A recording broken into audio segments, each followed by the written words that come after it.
July August হত্যাকাণ্ডে অভিযুক্তরা গ্রেপ্তার আছে, মানে মানে মানে তারা দায়ী কিনা বা তারা যুক্ত ছিল কিনা বা হাদি হত্যাকাণ্ডে যুক্ত ছিল কিনা, এটি আসলে ভারতের কনসার্ন কেন? ভারতের কাছে তো অপরাধ হচ্ছে অনুপ্রবেশের, তাই নয় কি? না, অনুপ্রবেশ নিঃসন্দেহে নিঃসন্দেহে সেটা নিঃসন্দেহে অনুপ্রবেশ একটা বিষয়, এবং তাকে ধরা হয়েছে এবং ভারতকে গোয়েন্দা, দিল্লির গোয়েন্দা সংস্থাদের টিপ অফেই পশ্চিমবঙ্গের যে স্পেশাল টাস্ক ফোর্স তারা তাদের গ্রেপ্তার করে এবং সীমান্তবর্তী এলাকা থেকে গ্রেপ্তার করে। এবং তারা কোথায় ছিল, কোন অঞ্চলে ছিল, সেগুলো সময় কাদের তারা আশ্রয় পেয়েছিল, কি আশ্রয় দিয়েছিল, ভারতে এরকম কোন লোক আরো আছে কিনা তাদের এই ধরনের অপরাধীদের আশ্রয় দিয়ে থাকে, সমস্তটাই তাদের থেকে জেরা করে জানার জন্যই আর কি তদন্তটা চলছে। সেটির কি কোনো মানে খবর পাওয়া গেল কে আশ্রয় দিয়েছিল বা কাদের আশ্রয়ে ছিল? না, সেটা এখনো, সেটাই অদ্ভুত বিষয়, এটা সঠিক প্রশ্ন। এবং আমার মনে হয় সেটা জানা দরকার যে তাদেরকে কে আশ্রয় দিয়েছে, কে তাদের পার করিয়ে দিয়েছিল সেটা জানা গেছে, তাকেও গ্রেপ্তার করা হয়েছে। কিন্তু তারা কার আশ্রয় ছিল, এবং পশ্চিমবঙ্গ সরকারের যে প্রথম যে বিজ্ঞপ্তিটা, প্রেস বিজ্ঞপ্তিটা, তাতে বলা হয়েছিল যে অনেকটাই যে এরা কিন্তু অনেকদিন আগেই ভারতে ঢুকেছে, এরকম নয় সেদিনই ঢুকেছিল, অনেকদিন আগেও ঢুকেছিল। এবং ঘটনা, তারা বনগাঁ সীমান্তে এই কারণেই তারা এসেছিল যাতে সেখান থেকে তারা আবার বাংলাদেশে ঢুকে যেতে পারে, সেই অবস্থায় তাদের গ্রেপ্তার করা। এখন আমি সত্যি কথা বলছি, ওইটা আমি জানি না এখনো বলতে, এটা সঠিক প্রশ্ন, জানা উচিত যে কে বা কারা তাকে আশ্রয় দিয়েছিল ওই বনগাঁ সীমান্ত অঞ্চলে। আর ওই যে ৩ মাসের মতো সময়, প্রায় আসলে ১২ই ডিসেম্বরে এই ঘটনা ঘটলো বাংলাদেশে হাদি হত্যাকাণ্ড। তারপরেই বাংলাদেশ থেকে জানানো হলো বা বলা হচ্ছে যে বাংলাদেশ মানে আসামি ভারতে পালিয়ে গেছে। ৩ মাসের মতো একটা সময় পরে ৮ই মার্চ ভারতে মানে পশ্চিমবঙ্গে গ্রেপ্তার হলেন পশ্চিমবঙ্গের পুলিশের কাছে এই অভিযুক্তরা।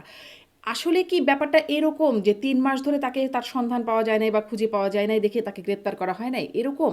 নাকি আসলে অন্তর্বর্তী সরকার ছিল, তাদের আ তাদের এক রকমের দাবি বা তাদের আহ্বান আসামিদেরকে ফেরত দেওয়া বা গ্রেপ্তার করার, তাদের দাবিকে জাস্ট অবহেলা করবার জন্য, বা নতুন সরকার আসছে, নতুন সরকারের সাথে সাথে যেমন বিভিন্ন বিষয় সহজ হয়েছে ভিসা থেকে শুরু করে, সেরকম একটা, এটারও একটা সেরকমই বার্তা, আসলে বিষয়টা কি?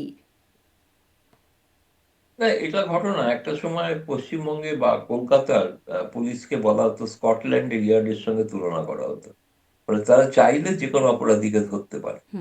এবং ইউনূস সরকারের সময়কার সময় ইউনূস সরকার যেগুলো বলতে চেয়েছিল বা যা জানিয়েছিল, সেই সময় ইউনূস সরকার তার স্বাভাবিক একটা কৃতিত্ব পেতেন। সেটা একটা খুব স্বাভাবিক, এবং তারেক রহমান সরকার আসার পর সেই সরকারের সঙ্গে একটা সুসম্পর্ক তৈরি করা, দুদেশের নিরাপত্তারক্ষীদের মধ্যে একটা সমঝোতা হওয়া, এবং তাদের যে বোঝাপড়াটা যেটা আগে যেটা ছিল সেটা যাতে পুনরুজ্জীবিত হয়, সেই কারণে এবং ভারত সরকার তো সেক্ষেত্রে কোনো দ্বিধা করেনি হুম, এটা বলতে হুম, যে হাদি হত্যার কারণেই তাকে অভিযুক্ত হিসেবে ধরায়। তিনি অপরাধী কিনা এটা এখনো বলা হয়নি, সেটা আদালতে প্রমাণ করবে। কিন্তু এই অভিযোগে তাকে গ্রেপ্তার করা হয়েছে, সেটা পশ্চিমবঙ্গ সরকার প্রথম ঘোষণা করে, সেটা ভারত সরকার তাতে দ্বিধাও করে না। আমার মনে আছে যে ভারতের পররাষ্ট্র মন্ত্রণালয়ের প্রেস কনফারেন্সে ইনফ্যাক্ট প্রশ্নটা আমিই করেছিলাম যে এই ক্ষেত্রে কি করা হবে, বাংলাদেশ তাদের ফেরত চাইছে। তো তখন রণদীপ জয়সওয়াল মুখপাত্র তিনি জবাব দিয়েছিলেন যে, যেটা আমাদের পররাষ্ট্র মন্ত্রণালয়ের ওয়েবসাইটেও রয়েছে আর কি, আমার নাম করেই লেখা আছে হুম। উত্তর, বলা আছে না এটা যেহেতু তদন্ত চলছে সেই জন্য এখন এটা এই বিষয়ে বাড়তি কিছু আর বলা যাবে না। ফলে ভারত সরকার অস্বীকার করেনি যে হাদি হত্যার অভিযুক্ত এরা, মানে অভিযুক্ত নয় এমন কথা বলেনি, এখন অভিযুক্ত যেটা তদন্ত চলছে, প্রমাণ হবে ভবিষ্যতে আর কি। তাহলে আসলে ফলে এই আমি দুটো, আরেকটু সামারি করে আপনার কাছে যদি জানতে চাই, হয়তো এই কথার প্রসঙ্গে কিছুটা এসেছে, তারপরেও এই তদন্তের গোল বা লক্ষ্য কি? মানে ভারত সরকার কি অ্যাচিভ করতে চায় এই তদন্ত থেকে?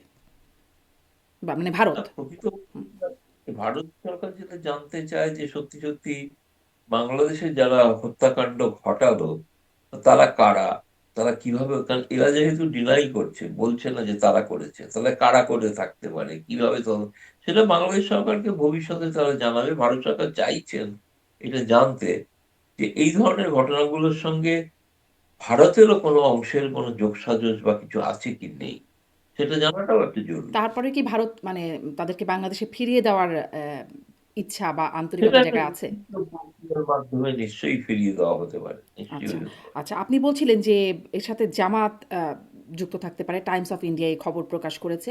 আ জি। কিন্তু ওই সেই ভিডিওতে দেখা যাচ্ছিল যে সাংবাদিকরা যখন কথা বলছেন আদালতে তোলার সময়, তখন জিজ্ঞাসা করছে, সে বলছে যে মানে ফয়সাল বলছেন যে তিনি এটার সাথে যুক্ত না। এটির সাথে তিনি তো বলছেন বিএনপি জামাত। কেন শুধুমাত্র জামাতের কথা বলা হলো মানে টাইমস অফ ইন্ডিয়াতে? সেটা কলকাতার সাংবাদিক কিভাবে খবর করেছে এবং তার সংবাদপত্র কিভাবে ছেপেছে সে ব্যাপারে তো আমার কোনো নিয়ন্ত্রণ নেই, বলতে পারেন। আমি দিল্লিতে বসে পড়েছি বলে বলছি। হুম। আমি প্রথম কিন্তু দেখেছিলাম যে বিএনপি জামায়াতে হ্যাঁ, দুজনের কথাই বলা ছিল। হ্যাঁ, হ্যাঁ।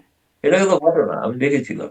কিন্তু যখন ছাপা হয়েছে তখন কিন্তু শুধু জামায়াতের নামই ছাপা হচ্ছে। এটাও ঘটনা। আমি জানি না, হয়তো কোনো কারণে এটা কি একটা বিএনপি বায়াসনেস? হ্যাঁ? সম্পর্কে মানে এটা কি একটা বায়াসনেস সংবাদের? সম্পর্কে যাতে কোনো ভুল ধারণা ভারত সরকার থেকে না যায়, সেই কারণে হতে পারে। এই মুহূর্তে সবথেকে ঘনিষ্ঠতম সম্পর্ক তৈরি করার চেষ্টা চলছে এবং হয়তো জানেন আপনি যে আগামী ৮ই এপ্রিল পররাষ্ট্রমন্ত্রী খলিলুর রহমান ভারতে আসছেন। হুম, জয়শঙ্করের সঙ্গে বৈঠক করবেন। হুম, জল্পনা আছে ভবিষ্যতে তারেক রহমান প্রধানমন্ত্রী ভারতে আসতে পারেন। কবে কখন ঠিক নেই।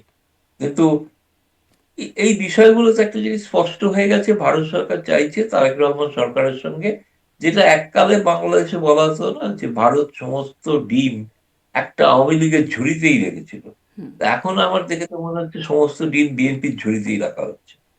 ফলে এখন সেই ধরনের সম্পর্ক একটা রাখার চেষ্টা চলছে, এটুকুই বলতে পারি। হুম, কিন্তু সমস্ত ডিম এক ঝুড়িতে রাখার এই বিষয়টাকেই ভারত মানে এটার কি একটা ভালো কৌশল বলে মনে করছে? মানে আওয়ামী লীগের ঝুলিতে রাখার পরে খুব ভালো কৌশল হয় নাই বলেই তো মনে হলো। না, এটা আসলে বাংলাদেশের মানুষ মানে আমি খুব বিনয়ের সঙ্গে বলি, এটা কখনোই বুঝতে পারেননি তারা। সেটা হচ্ছে যে নির্বাচিত সরকারের সঙ্গে ভারত সরকার সবসময় সম্পর্ক রেখেছে। কিন্তু ভারত দ্বিদলীয় ব্যবস্থায় কিন্তু জামায়াতের সম্পর্কে কখনোই কোনো সম্পর্ক রাখতো না। কিন্তু দ্বিদলীয় ব্যবস্থায় ভারত সরকার কিন্তু সবসময় তাকে গুরুত্ব দিয়েছে।